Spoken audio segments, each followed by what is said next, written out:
Ardo, I can't believe we're already at the last track on the One Piece Red film soundtrack. It's not a soundtrack, but it's the Uta song sung by Ado CD. I could have worded that better. I'm still. But I'll be honest with you, this has been such an interesting experience for me because I decided to start doing these track by track listen throughs to Ado's albums.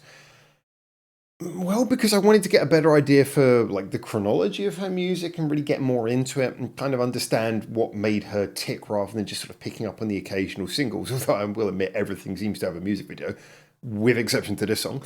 But it's been really interesting just following up and hearing so much of it. But it does feel like, if I were honest, this album probably is my favorite one thus far. Zanmu was amazing, but this is really, really strong. Now, I do wonder whether that's maybe slightly an unfair comparison because this is obviously a bit of a shorter album. And when you've got a shorter album, it's easier to maintain variation. It's easier to sort of like have every single song be an absolute hit. But I actually think that this has been it's been great. There hasn't been a single song on here so far that I can remember. I don't think there's been a single song on here that I didn't think was excellent in its own way. We've had some songs that have been a little bit more crazy and a bit more bizarre, like sort of Fleeting Lullaby, which was beautifully weird. We've had songs like Top Musica, which have been super dramatic. The last two songs were big ballads, but then of course we started off with like New Genesis and I'm Invincible, which were much more kind of upbeat songs with a little bit of funk to them. Backlight very much as well. That was a song that had a bit of more of a rock energy in a way to that. We've had so much variation on this album that although I do have although there are favourites of mine that are on Zanmu instead, and on the debut album, of course. I'm going to have to really sort of go back and listen to see if I've got a favourite, but I've enjoyed all three of them, and I think in every way, at very least, this stands up on a par with any of her other albums. Of course, though, I'm saying that without having heard the final track, and that is what we're here for now. Can I just say, is this actually the album cover for the album? Because I had not seen this artwork, ironically, before doing this. I just jumped in and I had not seen the artwork before doing it.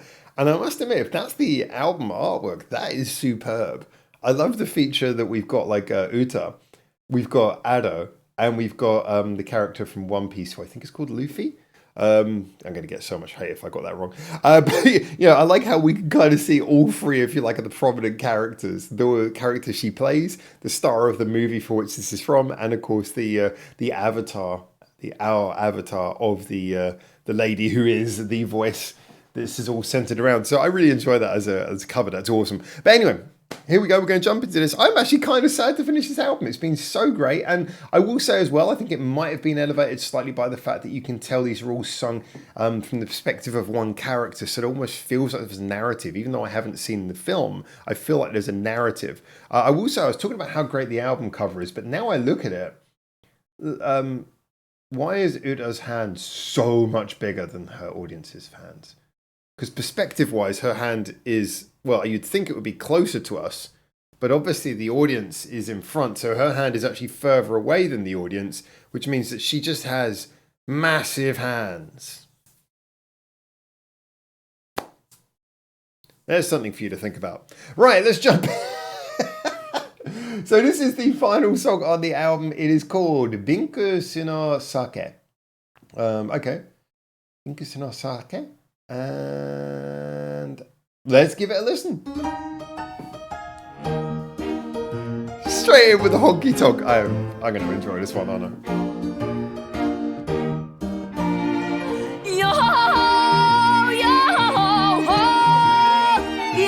A bit of a "You've Got a Friend in Me" vibe here.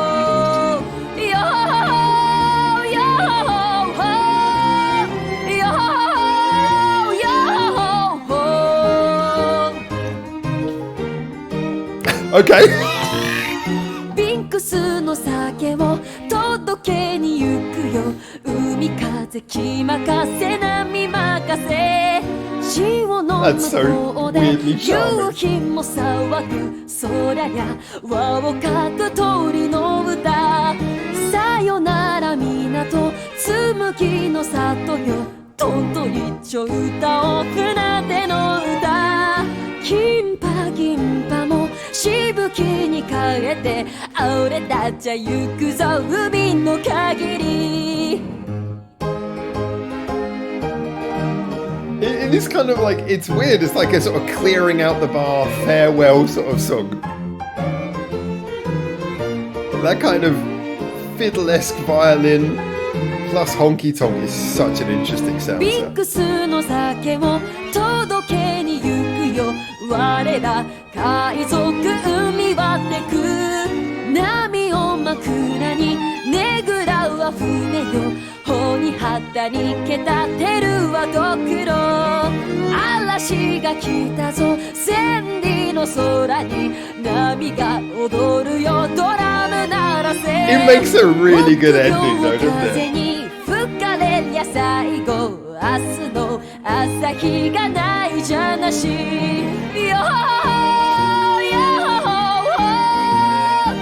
This kind of vibes of finish your drinks, get on your boat and sail away. Oh, I like that, walking down the notes there. Lovely little cadence there. ピンクスの酒を届けに行くよ今日か明日か今宵の夢手を振る影にもう会えないよ何をくよくよ明日もつくよピンクスの酒を届けに行くよ Sorry, I've only got coffee. とんと一丁歌を海原の歌どうせどれでもいつかは骨よ果てなし果てなし笑い話 That little refrain. Just having yo ho ho. And yeah, it's such an amusingly tongue-in-cheek way to do a vocal refrain, and yet it's so perfect.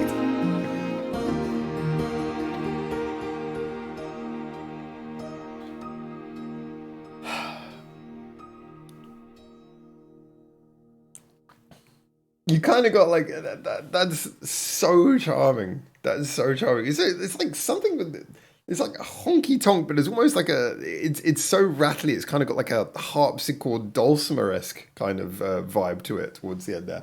I will admit that was actually just like a perfect way to resolve an album. It's funny because we've just come off of the back of two ballads. So I was wondering, are we going to finish, sometimes you finish an album on like a big final flourish, or sometimes you do something odd. And this was taking a rather odd approach. First things first, just to say, I love the fact that it's totally different from anything else in the album. That's always a massive selling point when we're doing a track by track listen through. We got all these songs that are big, dramatic, poppy, or they got an energy, or they're catchy, or they got a good beat and all of that kind of thing, or they've got emotional intensity. And this song is just like, it's a little sea shanty at the end. And I'm actually kind of very much here for this because I find this to be, again, if you're looking at the variation you can put on an album, one piece of variation you can do is having something which is a bit tongue-in-cheek, having something which is a little bit silly. That adds variation. But what's interesting is that this isn't just kind of like a silly little song. It's also got a very great place at the ending. Now, again, I'm saying this without actually having watched the movie. I only know the basic synopsis of the movie, so I don't know how the movie ends or anything like that. But this feels like something you play at the end as like a farewell song. A lot of what I was gathering of the lyrics were very much pointing in that direction as well. The song seemed to really have lyrically be talking about things that way. So what I'm actually going to do is, I always said to you guys that I don't usually review lyrics. If I think that a song has an interesting theme and what I'm hearing of the lyrics suggested it's worth checking out, then I will open them up. And so what I'm going to do is I am going to check this out now. Because like I say, it sounds to me like it's a sort of a drink and say farewell, get on your boat kind of thing, which makes sense in terms of the whole One Piece thing. But let's see. Again, adverts for stuff. Demon Slayer cast. That's the wrong anime. All right, yeah. Give me the English lyrics so I can confirm that I'm right. Yeah, okay. So it's basically what I thought it was. Yeah. It's kind of that dramatic Seafaring Farewell. I was trying to look to see if there was any sort of anything more subtext under that, but it's a very simple meaning to a song. And the reason why that was something that I really wanted to kind of grasp about this before giving a final review is because, to be honest, that's actually the reason why I think that's so important to what this song is, having a message like that, which is just kind of like a general farewell to all, it's closing time, finish up your drinks and head on your way kind of vibe. The reason why that's so important is because so much of the rest of this album has been intensely about, or like, this is something that I feel, or these are my emotions, or this is something that's happened to me, this is a situation, this is something I'm going through. There's this very much sort of intense kind of character-driven narrative in a lot of the songs, which is true for a lot of Ado songs anyway. But having a song like this where suddenly it becomes less about, oh, the singer is telling you something, and more it just becomes generically now it's about you, it's about the audience. You finish up and head upon your way. Here's the end of your journey. I like that as a way to kind of finish off an album because it's beautiful the way that it caps everything off. An album that is, even though I know it's an album constructed from what are effectively songs that needed to fit into the narrative of a movie, as an actual album, and this is why it's so impressive for me that this actually feels like an album, a short one, but an album nonetheless. As a way to finish an album, as a lyrical device, I really like that. And it permeates through every single aspect of the song. The song feels that way, I mean, the choice of giving it that sort of sea shanty farewell at the bar kind of, last drinks on the harbour kind of vibe it really permeates through. I like it as well because Ado is never scared to work with unusual sounds, which again gives her song so much more sonic diversity.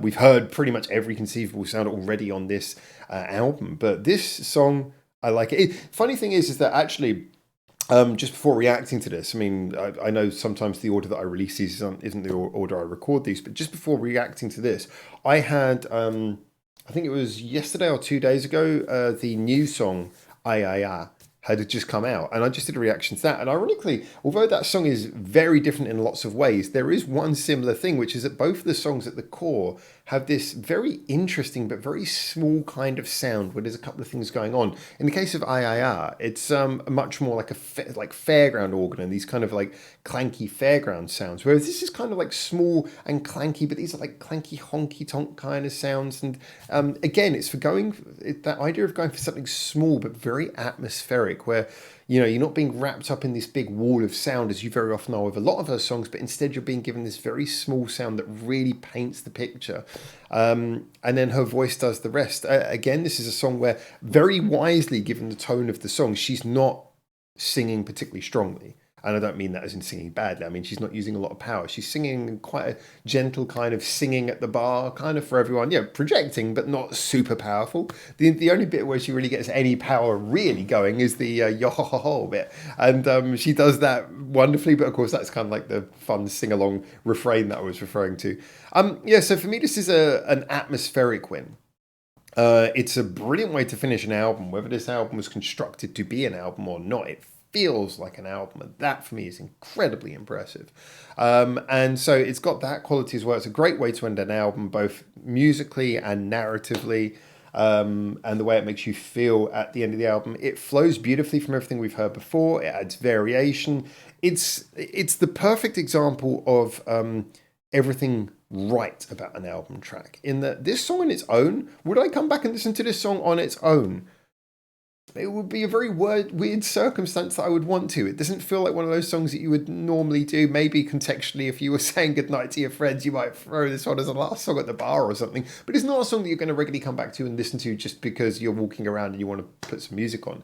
However, you put it in the right context, i.e. the end of an album listen, or putting it on at the end before leaving a bar or something. If the bar's got like a thing for you to put on the next song on the playlist or whatever.